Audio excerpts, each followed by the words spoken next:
understand. Hello, everyone. Y'all freezing like I am? Daggone, it's cold in here.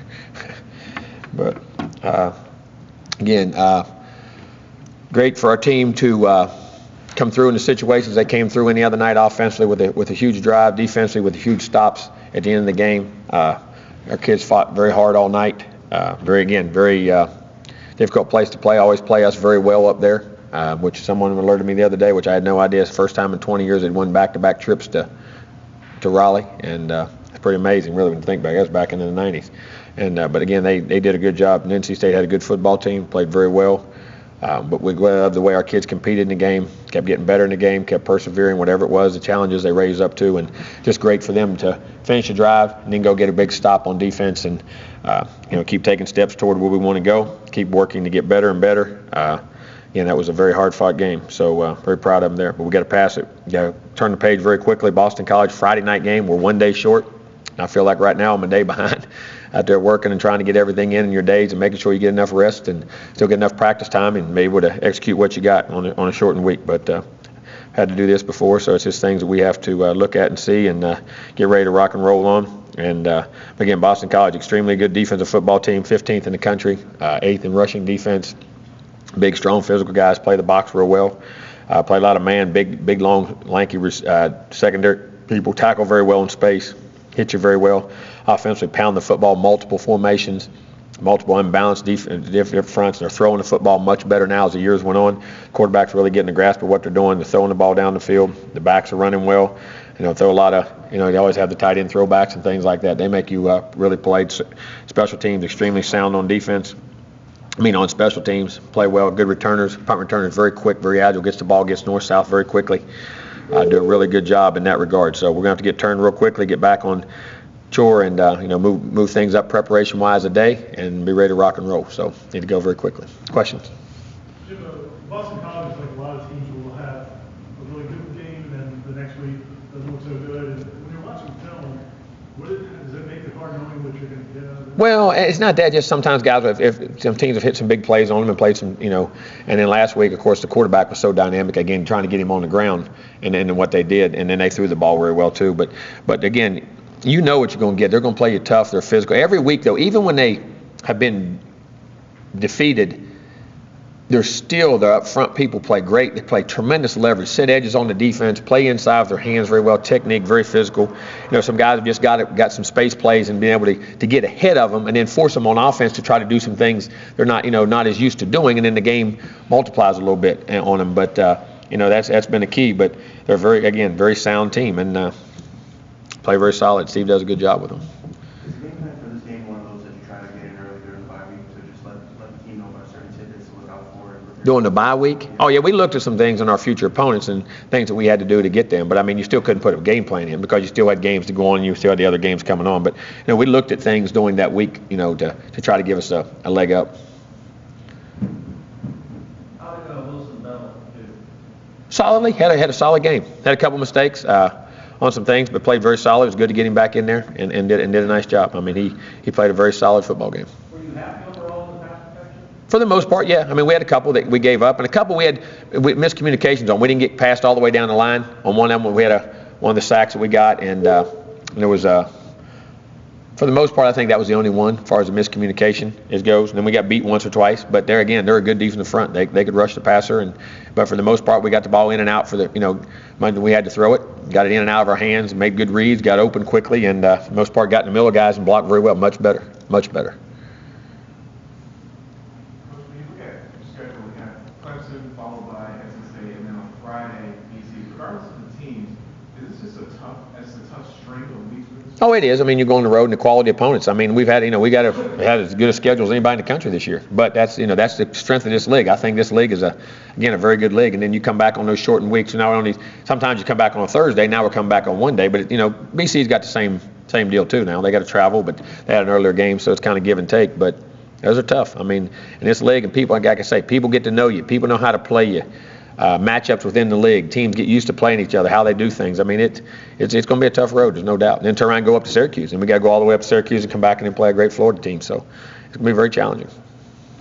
How's Trey Marshall doing? What's the status of Good. I mean, they'll still evaluate him right now. We think hopefully that things will get cleared up, but you never know. We thought it would be last week, but he's feeling much better, still doing real well, and we'll have to wait and judge on how they come out with the exams, and they check them every day or 2 days. Is it magnified when he's out there because you've got so many injuries in the sector and just losing industrial? Oh, no doubt. I mean, you're talking about three. So you're talking about losing Nate Andrews, Trey Marshall, and Derwin James. I mean, you talk about those three guys. I mean, in calls. But that's why I was very proud of the guys. That's why Erman Lane coming over doing what he's doing. A.J. Westbrook has some nice plays, and Calvin Bruton. I mean, those guys will just keep getting better and better. And even Kyle and up there at nickel and doing those things. So very proud of those guys, and they're stepping up, competing their tails off. Before the game, Derwin was running around pretty well. Any closer or anything? That's all in the doctor's own timetable. It's what they feel, and they were upset that he was doing it.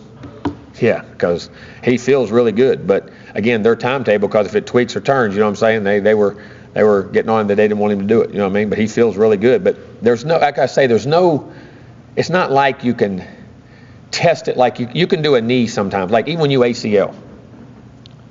You can actually judge those better than you can, because you can test on Cybex machines, strength change of direction, you know what I mean? There's no gauges for cartilage on that. It's just amount of time for it to heal and make sure it sews up. I mean, that's the issue. He's dying to go, but the doctors are trying to be the protocols of how they do things. Jimbo, with 3 games left in the regular season, though, has there been any thought like just shutting down for just taking? Ain't been any thought of anything. He is shut down. I mean, he ain't doing anything. He's rehabbing is what he's doing.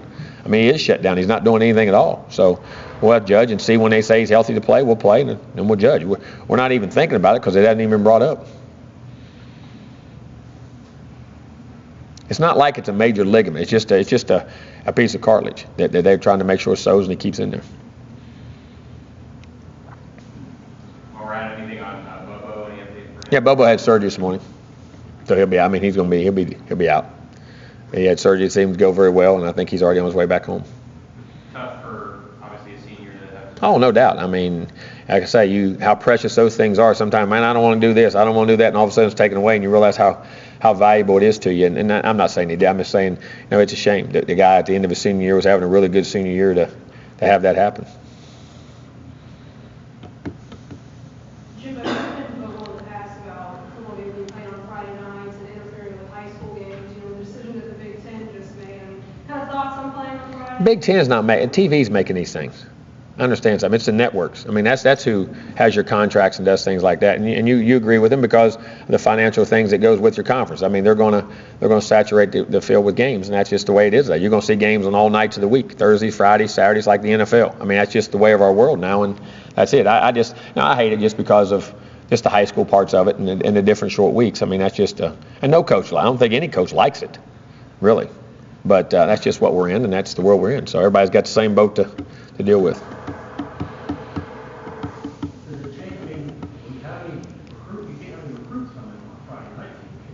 You can. They can come in if they miss school or do it or come in. But, I mean, it makes it very difficult. They have to miss school or whatever else. And, with this being Veterans Day, most people won't have school. A lot of people don't have school on Veterans Day, I believe. I know Trey doesn't. So, I don't know. Public school's out. Yeah.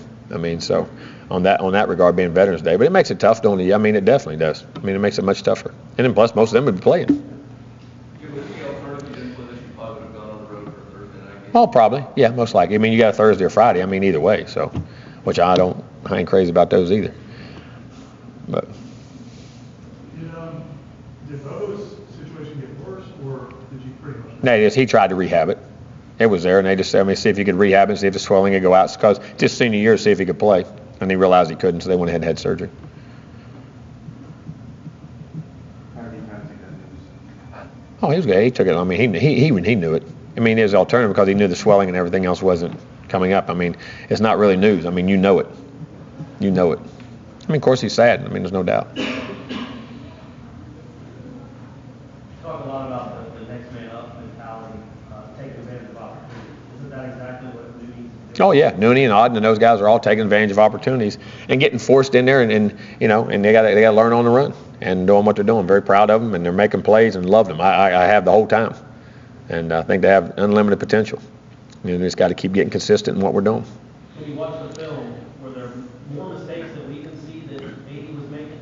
Was there what? No, he made some. I mean, and Odd made some. They all made. I mean, every player makes some. But there's some, they've got a critical situations, certain situations that when you're in tight games, they're even to get magnified more. You know what I'm saying? But at the same time, they're making those plays to keep you in those games too, and doing those things down there. I mean, and that's just that's part of coaching. And one of the fine lines of coaching all the time is how much do you give a guy, how much, and then you depend on a guy in key situations.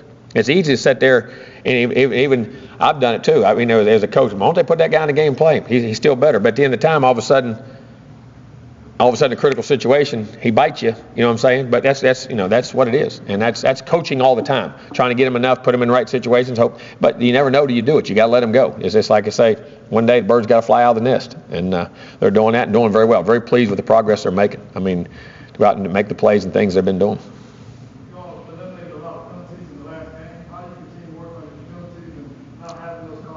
Discipline. I mean, just keep staying on guys, coaching the heck out of them, just like we do in practice. We have officials that every day at practice, and they give us a list of things that we did wrong. If there's penalties, we evaluate our film, and whether you're holding your hands or your foot placement, if you've jumped off sides, you lined up. I mean, we have a daily requisite of that every day. That's why we have officials at every practice to go through all those scenarios and just keep on guys about discipline and knowledge of what they're doing and confidence in what they're doing.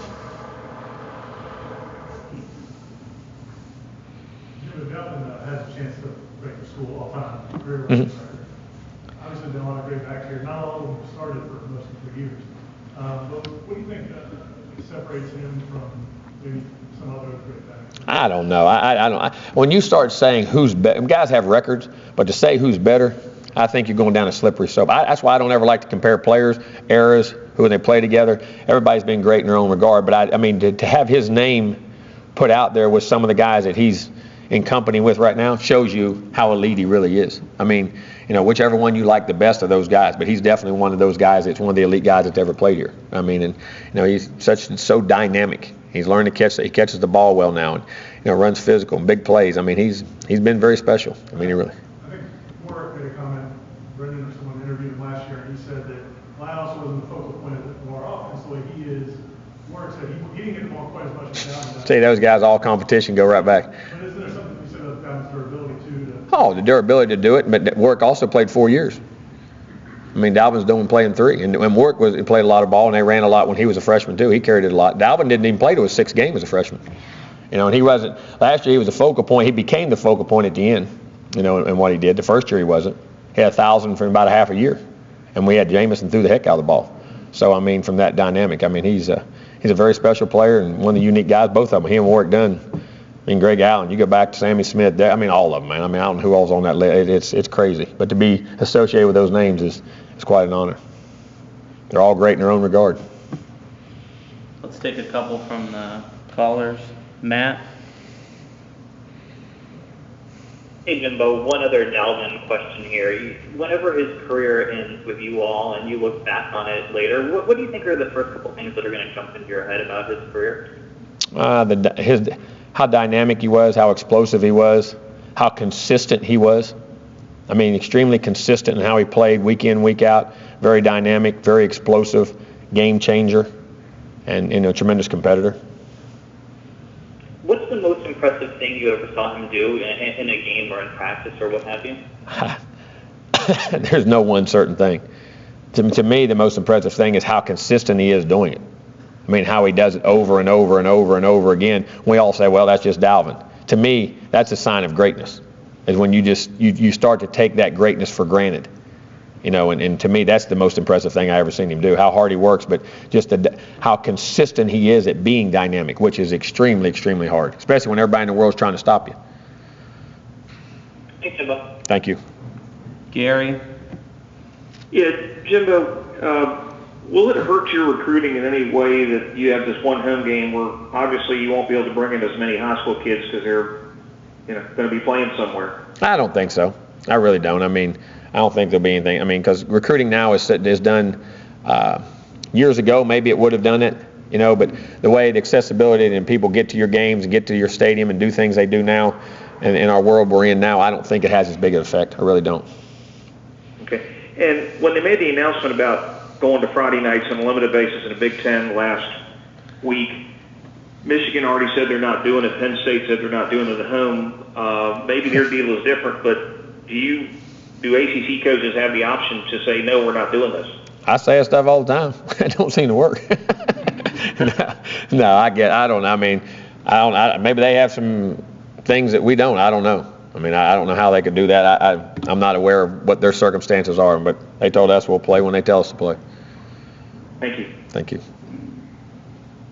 To follow up on that, if you had the option at least to say cut off the short weeks where you guys have these minimal, would you be in favor of that? Short, as far as like. You have like a Thursday night and then get a Saturday game before that, you got a really short week because all of the. Oh, I would definitely be saying that. I mean, you know, if you do it, you should have an off week or somehow to get back in that, you know, an off week before or whatever. But, you know, again, but that's just the world. We're in STV. I mean, that's where we're at. And like I say, I don't know if sometimes always putting these games out here is so great, that many. Sometimes it keeps you hungry when you don't see as many. I remember Monday Night Football now just like another game. I remember when I was a kid, that was a spectacle. I mean, your whole week was built off Monday Night Football. I mean, it was kind of ironic. You got to see the one game. And on Saturday, think about Saturday. Remember Saturday when you got the one game? The one game. I mean, you may catch a second late one or something like that. But you listen to them on the radio, and you got the one game on TV, and you watched. And I know back in the day, I know it seems so foreign to people today, but that was pretty special. It's just like, remember baseball. Remember the Saturday afternoon game in baseball? On Saturday afternoons and that stuff. To me, I guess I'm kind of historic like that. I kind of like that. It's pretty neat. Jimbo, in retrospect, looking back at the game, Patrick had a couple of really big plays. Would you like to have gotten him in there more? Yeah, well, he's doing fine in his role he's doing. He's growing and doing exactly what he needed to do. Good surprise play. Yeah, he can do some things and actually threw a really good ball. He made a really good catch. Just come down right on the daggone end line. Got an interference call on it, but you know, right on the end line. And he's a talented guy. He keeps developing play and practicing well for us. I think you guys have the nation's longest streak of not losing back to back. Is there a secret to bouncing back from a tough game? Well, I think you have to learn to put it away. I mean, do it, put it away, and then emphasize it. But I think you got to be careful building games up too big.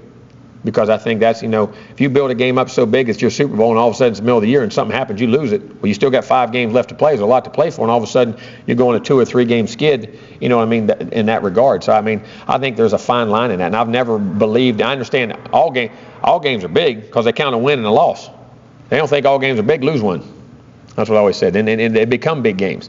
But also the emphasis of putting so much emphasis on a big game where you can't play it or it's like the season or bust. You know, I've never believed in that because you have a whole season. That's one of the things. Now, they're all important, and some games become more important because of standings and things like that. I understand that, but I just think you got to be able to get emotionally high and ready to play, but you got to keep things in perspective in that regard. Now, I've never tried to blow certain games up to be just, you know, do or die. Now we've got time to evaluate your offense.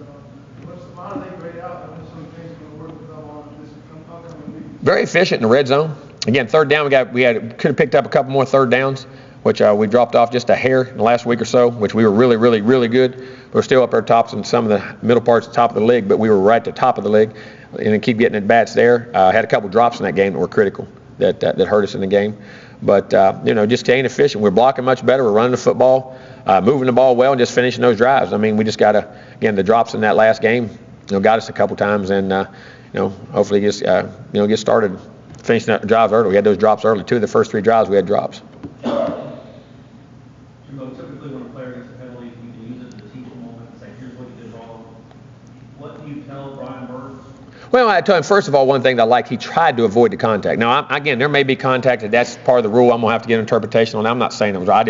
I don't know what else to tell the guy, but the teaching point there was that you did see a guy slide and you tried to avoid it and not be catastrophic. Now, did you make contact? Maybe you did, or, you know, but you know, we'll have to do in that regard. I can't tell him a lot of things, but the thing I was proud of him was he didn't try to finish the hit, or, you know, he was blatantly trying to avoid the shot and to protect the guy. Now, whether that's a call that's right, I mean, I'm sure, I guess it is. I mean, they made it, so I will have to wait and see what we want to do. I'm kind of at arms because I don't really know what to say or how to do that. You know what I'm saying? Sometimes that happens in ball. That's situations that happen. We'll have to look at it and see. You know, I think some fans wonder late in the game why you scored. So obviously, I don't know why they're complaining about this, but why don't you get down the ball in those late game situations? When? In the last drive, some people felt like you didn't go to down, but you scored. So I don't. Well, because they got 8 guys in the box and they're playing one-on-one. That's my question. Yeah, I mean, they had 8 guys in the box. They played us one-on-one, and we dropped the ball for a 15-yard gain. We were pass blocking very well. We hit a 37, a 40. I mean, you know, that was the things that did. I mean, we give it to him a lot in the end of the game. We did in the Clemson game. We did in the North Carolina game. We went down and scored and did some things. I mean, you know, we're going whatever they dictate. And that was my question. So the value to him sometimes is even when he doesn't have the ball, or he's not getting the ball, what do you need? Yeah. And also time constraints. And all of a sudden you get behind the chains right there and let them pass rush, and they were playing the run very well. You know, you do it. I mean, we popped a couple. We tried one in the Clemson game. Remember, we tried in that 2-minute drive right there at midfield. We tried to pop it, and they cost us a blitz. If we'd thrown the bubble on that play, might walk down the sideline. But you know, you mix it in when you think you can, but also time constraints. And also if you throw a couple passes, you have a chance to get the ball back. If you run the ball right there and you eat up by another minute and a half with about 3 minutes to go, and you only had 1 or 2, you had 2 timeouts left, you may never have another chance to get it back. And we liked the matchups we had throwing the football. We got hot throwing the football. So I guess Friday you guys are also going to do Senior Day festivities. Yes. Some pretty momentous guys. Really are. I mean, there's 15 overall seniors, 9 scholarship seniors. In what we got. So there's some guys that, you know, they're winding down, and it's coming there. And what they did, I think the 5th-year seniors, I think, are 55-9, and the 4th-year guys are like 43-7 or 6, maybe 6. Yeah, 3 this year, it'd be 6. There's 9. The other would be 43-6. I mean, you know, both of them averaging over 11 wins a year. Both of them should be able to average 11 wins a year or more for their careers. And some of them got 2 or 3 ACC, some 3 ACC titles, a national title. I mean, been some really, really productive guys that have played a lot of great football here at Florida State. Happy days and sad days. You guys have now 35 straight bowl appearances in the Florida State. First of all, what that says about the consistency. I mean, you don't ever criticize any winning you have. Because all of a sudden it can be gone, it can go away, it can happen extremely quickly. And, you know, you appreciate all those. I always do. And I know you get frustrated, well, we didn't play as well. But the culture of learning how to win and expecting to win and pulling games out and doing that, I mean, as good as it's ever been done in college football. I mean, you just tied a record all the time. The consistency Coach Bowden had, the consistency we've been able to have. And, you know, there were some streaks. I remember sitting here against Maryland in 09 when we didn't think we were going to go. And Greg Reed on a punt, they kick it to the 10, reaches out of bounds. Stands on the end line, reaches over, grabs it on the 10-yard line where you ain't supposed to catch it, and runs it all the way back to the 50-yard line. Then EJ leads us down on a 2-minute drive, and we beat Maryland to get our bowl-eligible win because we lost to Florida the next week, who had, I think, won a national championship or had a great team. It might have been a national championship. I can't remember what all that was, but I mean, how close that was to coming away. And they sat there and say 35 years. I mean, no matter what, going to bowl games, winning football games, the tradition, the history, the culture. I mean, we're doing it as good as anybody in college football and in college football history with the consistency. And it's a legacy of what Coach Bowden left and what he did there, and hopefully what we're continuing on and building on that legacy and try to, you know, take it on up. So before you were here, the NCAA technically doesn't count that 2006 Memorial Bowl. Did you have any discussions? I mean, I think it's something we need to go back and look at for wins because they're giving, I mean, all these academic things that are going on in all these other schools, they're getting wins and all that stuff back. And Coach Bowden had nothing to do. There was one tutor no one knew about, and that's kind of, I think it should be looked at. I really do, for his sake and the school's sake. So we look at Oregon, Michigan State, what's happening to their seasons. How Not, hard is it to maintain? Oh, you have no idea. In recruiting, well, you don't want to go there. They got good players. You won't play for a while. You do this, you do that, you know. And then, you know, even from within, you don't get complacent. But you know, well, you expect to win. Or like I tell our kids, each year you come in and we expect to win here, but you got to go do it. Coaches, we got to do it every year. You can't take nothing for granted. I mean, all those things. I mean, and like this year, I mean, sitting in some of our losses or wins this year, you're sitting there with a blocked field goal. You're sitting there with a 54-yard field goal we lose on. You're sitting there in Clemson, we're driving to win, had one, and went up with 3 minutes, come back, how close they all are to sitting here being 8-1 or being 4-4. I mean, man, it's hard. Winning is hard. There's so many good teams, so many good games. The NC State game. I mean, all these, I mean, you better appreciate it and how fine. Even when you're having great success, you have no idea how on edge we are and how close we really know as coaches, how close it is to be going the other way. Even these teams right now are sitting there 10-11-0 or 8-0, 9-0. How close some of them could be 6-2, 5-3. It's that way, and it's that way every year and will always be.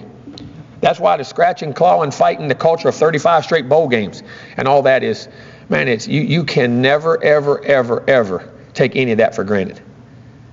And I think we complain because think about all the great years, you know, winning championships. Now Alabama's on a roll right now that's unprecedented, you know what I'm saying?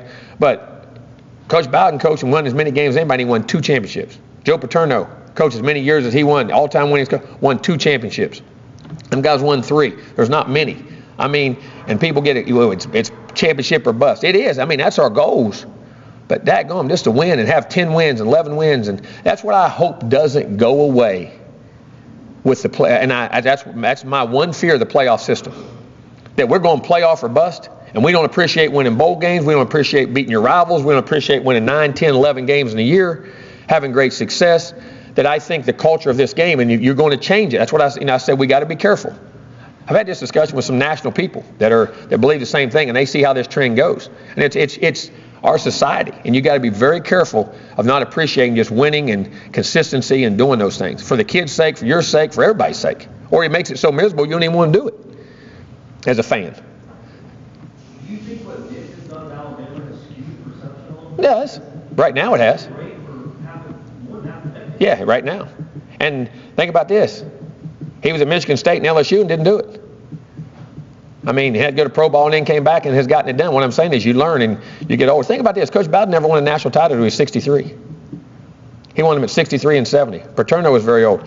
Nick had won his first one. He had won. But then he never went to Alabama back to his 55 or 56 years old. You know what I'm saying? Coaches in different times and the urgency. And then he had the right plan, had the right thing, and he got guys giving him the right resources and mechanics, and everything's hit right. And you hit those runs. And it's been amazing what they've been able to do. But, you know, the consistency of other programs and things that go on. I mean, it's hard. Extremely hard. But you're right. I didn't even think of those programs you named there. I guess Notre Dame, Michigan State, Oregon, you said all those. I mean, I haven't kept up with that. You said I don't. Again, I keep up, but I don't keep up. But yeah.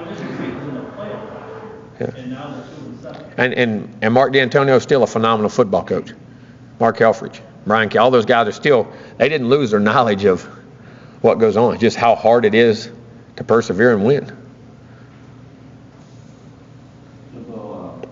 Despite some of the grief that they've handed out to the defense, I see that you have 2 players that no other team has, 2 players that will lead the nation. Yeah, I think DeMarcus in sacks and McFadden in interceptions. So there's a bright spots there. Oh, there's great bright spots. There's bright spots in that game we played the other day, having a big stop. I mean, it's all, you know, with some of the injuries and the guys that went out there and done it. I mean, there's still a ton of great things, and those guys are playing their tails off every week. There's been some, and they've made some great individual performances at times. Those 2 have. Obviously, they're still continuing with the interceptions, but how much have you seen Tavares improve over the last month or so? A lot, and just understanding where his help is, what to do, and how to play every play, not just on the plays to get the interceptions, but every play being so consistent in what he's trying to do. Like he's cut down on some of the big plays from earlier in the season? Yes, he is. And again, he's a sophomore. You know, he was a true sophomore a year ago, this year trying to learn it. And like I say, sometimes you got to go through those trials, Jimmy, especially at that position. Man, that's a position you got to have a short memory because you're out there on an island now. There's not a lot of people out there with you. How do you condense like Tuesday through Thursday? What we'll do here today will be a Monday. We won't go in pads because we got back so late. Because being a night game, there's no way we'll go in pads today. We'll go in helmets and shells and do our running and throwing and get the assignments and do things. And had a little bit of third down mixed in with it. And tomorrow will be a Tuesday with some third down, and we'll work some red zone today. We still got some red zone in some situations we do, and we'll mix tomorrow in and combine that. And then Wednesday will be like a normal Thursday practice, and then we'll go.